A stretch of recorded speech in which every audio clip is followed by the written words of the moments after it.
तो जनाब आपने थंबनेल तो देख ही लिया होगा। मैंने सोचा क्यों ना ऐसी इन 5 चीज़ों के ऊपर वीडियो बना ली जाए जो आप लोग YouTube के ऊपर बहुत ज़्यादा की ज़रूरत हो और उस पर वीडियो ना बनाई जा सके। ये 5 चीज़ें इंतहाई शॉर्टली प्रिसाइजली एक्सप्लेन करूंगा ताकि आपके कॉन्सेप्ट्स क्लियर हो सके। लीजिए ये terms one by one explain करते हैं। आज की पहली टर्म है डेफिसिट स्पेंडिंग। डेफिसिट स्पेंडिंग बहुत ईजी टर्म है, इसको गौर से सुनिएगा ताकि आपको समझ में आ सके। डेफिसिट स्पेंडिंग का मतलब जब कोई गवर्नमेंट अपने रेवेन्यू अपनी आमदन से ज़्यादा खर्च करने लगे किसी भी एक स्पेसिफिक फिस्कल पीरियड के अंदर, किसी भी एक मुद्दत के अंदर, यानी जब कोई हुकूमत अपनी आमदन से अपने पैसे से जितना वो कमा रही है उससे ज़्यादा खर्च करने लगे, इस कंडीशन को डेफिसिट स्पेंडिंग का नाम दिया जाता है। सेकेंड टर्म है balance of payment. Balance of payment मतलब तवाज़ुन अदायगी। तवाज़ुन अदायगी यानी बैलेंस ऑफ पेमेंट, जिसको BOP के नाम से भी मेंशन किया जाता है। इसका मतलब ये कि किसी एक ख़ास ड्यूरेशन के अंदर किसी भी एक मुल्क ने टोटल कितनी एक्सपोर्ट्स की हैं गुड्स एंड सर्विसेज की और कितनी इंपोर्ट्स की हैं। अब जितनी इंपोर्ट्स की हैं और जितनी एक्सपोर्ट्स की हैं, इनकी मार्केट वैल्यू को कैलकुलेट कर लिया जाता है और इनका आपस में कंपैरिजन किया जाता है।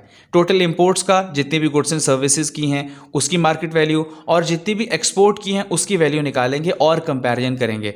कंपैरिजन के बाद जो भी इनका डिफरेंस आएगा उसे कहा जाएगा balance of payment. Third term नहीं है बल्कि लॉ है और इस लॉ का नाम है law of diminishing marginal utility यानी कानून तकलील इफादा मुख्ततम। इस लॉ के अंदर ये कहा जाता है कि अगर कोई भी शख्स किसी भी चीज़ को अपनी ज़रूरत के तहत बार बार इस्तेमाल करे, मुसलसल इस्तेमाल करने से उसे हर एडिशनल यूनिट, हर इजाफी यूनिट इस्तेमाल करने पर पहले यूनिट की निस्बतन लेस यूटिलिटी मिलेगी, यानी उसकी मार्जिनल यूटिलिटी पहले की निस्बतन कम होती चली जाएगी। हत्ता कि एक ऐसा पॉइंट आएगा जब उसकी मार्जिनल यूटिलिटी ज़ीरो हो जाएगी और उसके बाद ये माइनस में भी जा सकती है। अरे याद आया, अगर आप इस टॉपिक को अच्छे से समझना चाहते हैं तो इस टॉपिक पे यानी law of diminishing marginal utility पे मैं एक और वीडियो बना चुका हूँ, नीचे डिस्क्रिप्शन में लिंक दे रहा हूँ। अगर आप चाहते हैं कि इस पूरे चैप्टर को अच्छे से समझें तो पूरी एक प्लेलिस्ट भी है, वहाँ जाकर इस कॉन्सेप्ट को समझिए, इसकी प्रैक्टिस कीजिए ताकि एग्जाम में आपके अच्छे से नंबर्स आ सकें। और नेक्स्ट टर्म है हमारे पास CPI यानी consumer price index. Consumer price index का मतलब ये होता है कि ये एक ऐसा पैमाना है, एक ऐसा इंस्ट्रूमेंट है जिसके ज़रिए हम किसी भी मुल्क में इन्फ्लेशन, अफरात ज़र या आप कह लीजिए कि महंगाई को नाप सकते हैं। भाई दरअसल होता यह है कि किसी भी मुल्क में हाउस होल्ड की जितनी भी प्रोडक्ट्स हैं यानी रोज़मर्रा ज़िंदगी में जो घर में इस्तेमाल होने वाली अशिया हैं उसकी प्राइस में गिवन पीरियड के अंदर कितनी एवरेज वेरिएशन आई है, यानी औसतन उसमें कितनी तब्दीली आ रही है।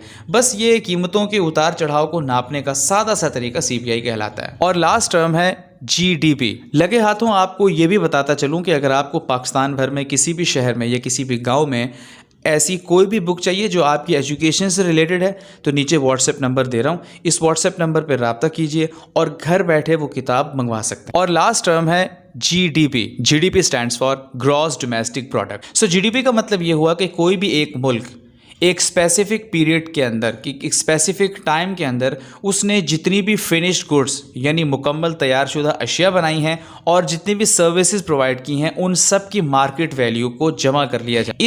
इस टोटल वैल्यू को कहा जाएगा GDP। मिसाल के तौर पे पाकिस्तान का कुल रकबा 7,96,096 मुरब्बा किलोमीटर है। पाकिस्तान की इस टेरिटरी, इस बॉर्डर के अंदर, इस हुदूद के अंदर जितनी भी फाइनल गुड्स हैं, फिनिश्ड गुड्स हैं या जितनी भी सर्विसेज हैं, इन सब को कलेक्टिवली अगर इनकी वर्थ निकाली जाए, इसकी टोटल मार्केट वैल्यू निकाली जाए तो उसे इज्तिमाई तौर पर GDP कहा जाएगा। मुझे उम्मीद है आज की वीडियो आपको पसंद आई होगी। मैं मिलता हूँ अगली वीडियो में किसी नए टॉपिक के साथ। टिल देन अल्लाह हाफिज़।